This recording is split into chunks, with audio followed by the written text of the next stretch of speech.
అందరికీ నమస్కారం అండి. నేను Rani. Welcome to Telugu food world.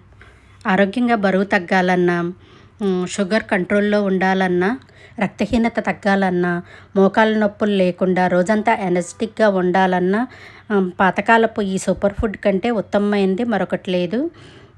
ఈరోజు నేను టేస్టీగా ఈజీగా చేసుకునే పాతకాలం నాటి వంట అయిన రాగి రవ్వ పులగంని చూపిస్తున్నాను. దీనికోసం ఒక కప్పు రాగి రవ్వ తీసుకొని 2 సార్లు శుభ్రంగా కడిగి అరగంట సేపు నానబెట్టాను. రాగి రవ్వ తొందరగా ఉడకదు కనుక అరగంట సేపు నానబెట్టుకుంటే మెత్తగా ఉడుకుతుంది. పావు కప్పు పొట్టు లేని పెసరపప్పు తీసుకున్నాను.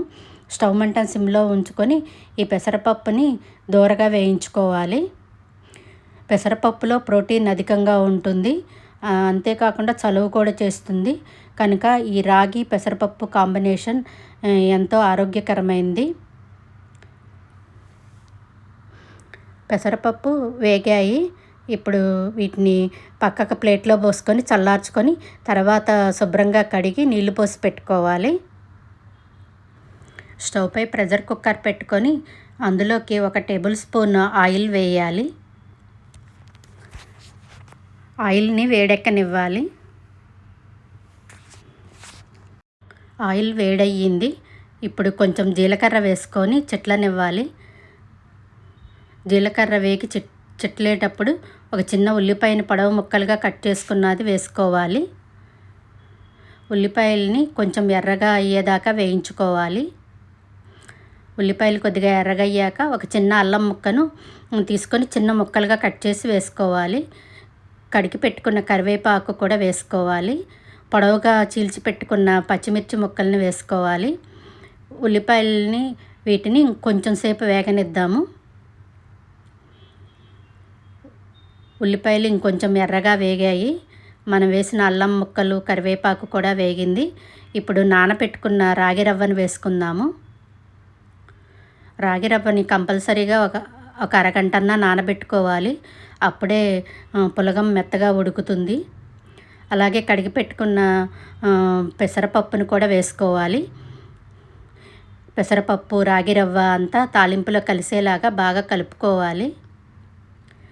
ఇప్పుడు 1కి 2 చొప్పున నీళ్లు పోయాలి. అంటే 1 కప్పు రాగి రవ్వకి 2 కప్పుల నీళ్లు, పావు కప్పు పెసరపప్పుకి అరకప్పు నీళ్లు పోయాలి. అంటే మొత్తం 2.5 కప్పుల నీళ్లు పోయాలి.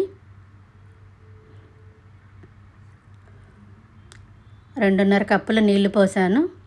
ఇప్పుడు ఇందులో 1 స్పూను ఉప్పు వేయాలి. ఇప్పుడు ఉప్పు అంతా రవ్వలో కలిసేలాగా బాగా కలుపుకోవాలి. బాగా కలిపిన తర్వాత కుక్కర్ మూత పెట్టి 3 విజిల్స్ వచ్చేదాకా ఉడికించాలి.